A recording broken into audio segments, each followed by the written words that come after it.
राधे कृष्ण दोस्तों, आपका स्वागत है आपके अपने यूट्यूब चैनल स्टडी जोन में। तो आज की इस वीडियो में हम पढ़ेंगे चंद्र शर्मा गुलेरी जी की कहानी। उसने कहा था कि कुछ महत्वपूर्ण तथ्यों को। तो चलिए इस कहानी को के महत्वपूर्ण तथ्यों को देखते हैं। उसने कहा था चंद्र शर्मा गुलेरी जी की कहानी 1915 में इसकी रचना हुई थी। ये एक आदर्श प्रेम और देशभक्ति की कहानी है। इसमें पंजाबी शब्दों का प्रयोग हुआ है। सरस्वती पत्रिका में 1915 में प्रकाशित हुई थी। कहानी की पृष्ठभूमि प्रथम विश्व युद्ध यानी 1914 से लेकर 1918 की है। जो कहानी की पृष्ठभूमि है 1914 से लेकर 1918 तक के प्रथम विश्व युद्ध की है। एक और जर्मनी, ऑस्ट्रिया, हंगरी, बुल्गारिया और तुर्की थे और दूसरी ओर ब्रिटेन, फ्रांस, रूस, जापान और इटली थे और भारतीय सिपाही इसी युद्ध में लड़ रहे थे ब्रिटेन की तरफ से।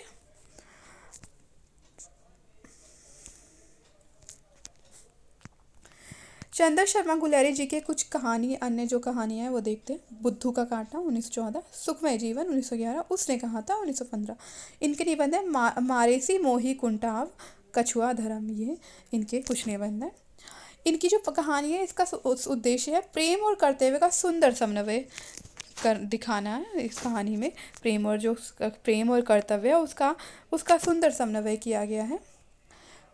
पुरानी हिंदी आलोचना लेख महर्षि च्यवन का रामायण, ये शोधपरक ग्रंथ है और पुरानी हिंदी ये इनका एक आलोचनात्मक लेख है गुलेरी जी का। इसके अलावा इन्होंने समालोचक मासिक पत्र का संपादन किया था। देवी प्रसाद ऐतिहासिक पुस्तकमाला का प्रकाशन किया, नागदेव पुस्तकमाला का प्रकाशन किया और सूर्य कुमारी पुस्तकमाला, इसमें इन्होंने संपादन कार्य किया था। हिमाचल प्रदेश के गुलेर गांव के मूल निवासी होने के कारण ये गुलेरी कहलाए, यानी कि चंद्र शर्मा गुलेरी यह गुलेर गांव के थे। हिमाचल प्रदेश के गुलेर गांव के निवासी थे, इसीलिए ये गुलेरी कहलाए। गुलेरी ने कुल 3 कहानी लिखी। कौन कौन? इन्होंने अपनी कुल 3 कहानियाँ लिखी थी। जयपुर नागरी मंच की स्थापना इन्होंने 1900 में की थी। The Jaipur observatory and it's builders नामक अंग्रेजी ग्रंथ को इन्होंने कैप्टन गैरेट के साथ मिलकर इसका प्रकाशन किया था। The Jaipur observatory and it's builder नामक ग्रंथ की रचना इन्होंने कैप्टन गैरेट के साथ मिलकर की थी। उसने कहा था 5 भागों में विभक्त एक कहानी है। इसमें युद्ध की विभीषिका के बीच पवित्र प्रेम को अभिव्यक्त करने वाली एक कालजयी कहानी। क्या कह रहे हैं? जो उसने कहा था कहानी है ये युद्ध की विभीषिका के बीच एक निश्चल और पवित्र प्रेम को अभिव्यक्त करने वाली कालजयी कहानी है। तो इसके पात्र हैं लहना सिंह, सूबेदारनी, वजीरा सिंह, हजारा सिंह, बोदा सिंह, उद्मी और महासिंह।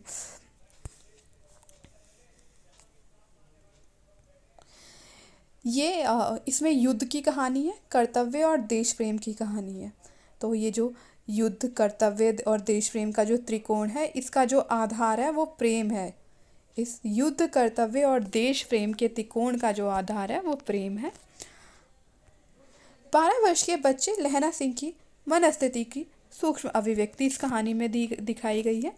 मनस्थिति के कुछ सूत्र अधखुले और खुले छोड़ दिए गए हैं। यहाँ पर कहानी 25 वर्ष बाद सीधे युद्ध के मैदान में खुलती है और वहीं आपके अपने चरम उत्कर्ष को प्राप्त होती है। जब कहानी की शुरुआत होती है तो वो इस प्रकार से होती है कि एक बच्चा होता है, वो एक लड़की से मिलता है और उससे पूछता है कि तेरी कुड़माई हो गई क्या। ऐसे जो कहानी की शुरुआत एक 12 साल के बच्चे से होती है और जो फिर आगे चलकर ये 25 वर्ष बाद सीधे युद्ध के मैदान में खुलती है। यानी कि पहले तो बच्चे वाला दृश्य आता है, फिर युद्ध के मैदान का दृश्य आता है। इसके बाद पहले भाग में प्रेम का संकेत मिलता है। इसका जो पहला भाग है उसमें प्रेम का संकेत मिलता है। कहानी अमृतसर से शुरू होकर युद्ध के मैदान में समाप्त होती है। यानी कि जो कहानी है वो अमृतसर से शुरू होती है और युद्ध के मैदान में जाकर समाप्त होती है। इसके दूसरे भाग में प्रथम विश्व युद्ध में लहना सिंह जमादार लहना सिंह के रूप में जर्मनी के विरुद्ध मोर्चे पर डटा है। यानी कि जो लहना सिंह है वो जमादार के पद पर है और जर्मनी के विरुद्ध युद्ध में मोर्चा खोल देता है। वह हजारा सिंह सूबेदार है। जो हजारा सिंह है वह सूबेदार है। ये हजारा सिंह उद्मी नामक जो सैनिक होता है उसको सिगड़ी में कोयले डालने को कहता है। वजीरा सिंह को बाल्टियों से खाई से पानी निकालने के लिए आदेश देता है और महासिंह को खाई के दरवाजे पर पहरा दे बदलने का आदेश देता है। तो ये सारी घटनाएं दूसरे भाग में होती हैं। अब इसके तीसरे भाग में भोता सिंह जो बीमार है उसकी देखभाल लहना सिंह पहरा देता है। उसकी जो लहना सिंह है वह भोता सिंह की देखभाल करता है और पहरा भी देता है। नकली लपटन साहब आते हैं और जर्मन खाई पर धावा बोलने का आदेश देते हैं, यानी कि एक जो जर्मन का जो है एक सिपाही होता है, वो जो इनका जो लेफ्टिनेंट होता है उसको मार के नकली लपटन बन के आ जाता है और जो है लहना सिंह उसको पहचान लेता है और फिर वह जो है उसको मार देता है। लहना सिंह को संदेह होता है कि यह नकली लपटन साहब है। नीलगाय के शिकार की चर्चा करता है। उसको जब संदेह होता है कि ये लपटन साहब तो नकली है, तो वह कहानियाँ बनाता है कि हमने नीलगाय का शिकार किया था, फिर एक मुस्लिम जो है मंदिर में पूजा करने जाता है, ऐसे ऐसे वो कहानियाँ बनाता है और फिर वो उसका संदेह जो है साफ हो जाता है कि हाँ ये नकली लपटन साहब ही हैं। अब जो इसके चौथे भाग में दिखाते हैं कि लहना सिंह खंदक में जाकर सभी को खतरे के प्रति सचेत करता है और वजीरा सिंह को हजारा सिंह के पीछे उसे वापस लाने के लिए भेजता है।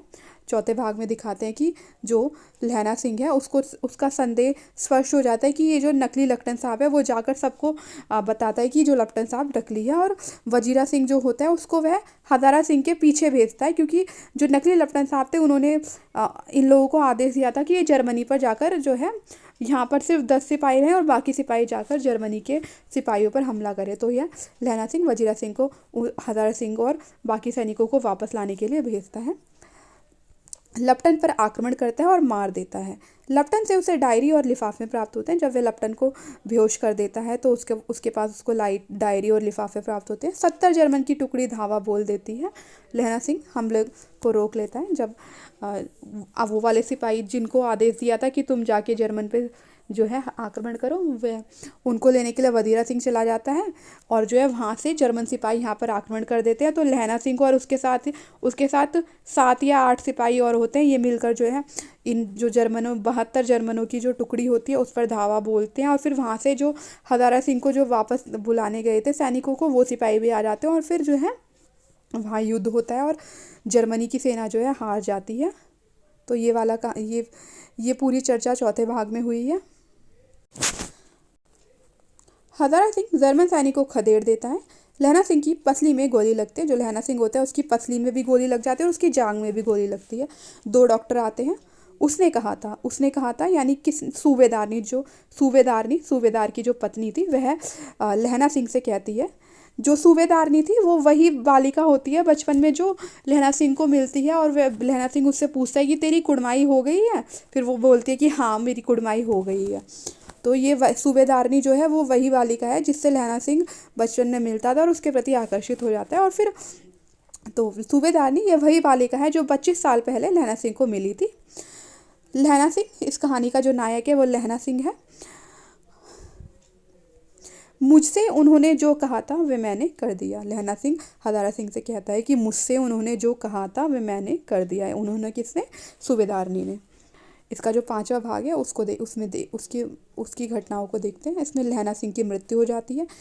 जब वह जो है मरने वाला होता है तब वह उसको बचपन की सारी घटनाएं याद आती है। जब वह उस 8 वर्ष की लड़की से पूछता था कि तेरी कुड़माई हो गई है, वह सूबेदार हजारा सिंह के घर होते हुए उसके साथ ही लाम पर जाता है। सूबेदार ने कहा कि सूबेदारनी तुम्हें जानती है और तुम्हें बुलाती है। सूबेदारनी ने लहना सिंह को पहचान लिया और उसे याद दिलाया, तेरी कुड़माई हो गई है, और आंचल पसार कर कहा था। तो यहाँ पर जो है जब लहना सिंह मरने वाला होता है तब उसको सारी घटनाएं याद आती है और उसको याद आता है कि सूबेदारनी ने, जब वह सूबेदार जी के घर जाता है तो सूबेदारनी उसको देख के पहचान जाती है। पर ये लहना सिंह उसको नहीं पहचानता। तब सूबेदारनी इसको अपने पास बुलाती है और उससे पूछती है, उसको याद दिला कि तेरी कुड़माई हो गई है। तब वह कहती कि मैंने तेरे को देखते ही पहचान लिया था। अब वह उस लहना सिंह से आंचल पसार कर उसने कहा था कि जैसे तूने मुझे एक दिन अपनी जान की बाजी लगाकर बचाया था तांगे के नीचे आने से, वैसे ही सूबेदार जी और मेरे बेटे बोधा की भी रक्षा करना। यानी कि जो सूबेदारनी थी उन्होंने लहना सिंह से ये बात कही थी कि जैसे तूने मुझे एक दिन अपनी जान की बाजी लगाकर बचाया था, तांगे के नीचे आने से, वैसे ही सूबेदार जी और मेरे बेटे बोधा की भी रक्षा करना। तो उसने कहा था, यानी किसने कहा था, सूबेदार जी ने लहना सिंह से कहा था। क्या कहा था, ये कहा था कि जैसे तूने मुझे एक दिन अपनी जान की बाजी लगाकर बचाया था तांगे के नीचे आने से, वैसे ही तू सूबेदार जी और मेरे बेटे बोधा की भी रक्षा करना। फिर जो है जो लहना सिंह होता है वो मरते मरते स्वप्न देखता है कि वह आम के पेड़ के नीचे बैठा है अपने भाई की गोद में सर रख के, और फिर अंत में उसकी मृत्यु हो जाती है। आम खाते खाते प्राण त्याग देता है, और ये जो आम खाने वाली घटना है वो स्वप्न देखता है। और इसी के साथ इस कहानी की समाप्ति हो जाती है। तो आपको जो है कहानी पढ़ना मेरी वीडियो में अच्छी लगेगी, कहानी पढ़ के लाइक करें, शेयर करें और हमारे चैनल को सब्सक्राइब करें। Thanks for watching.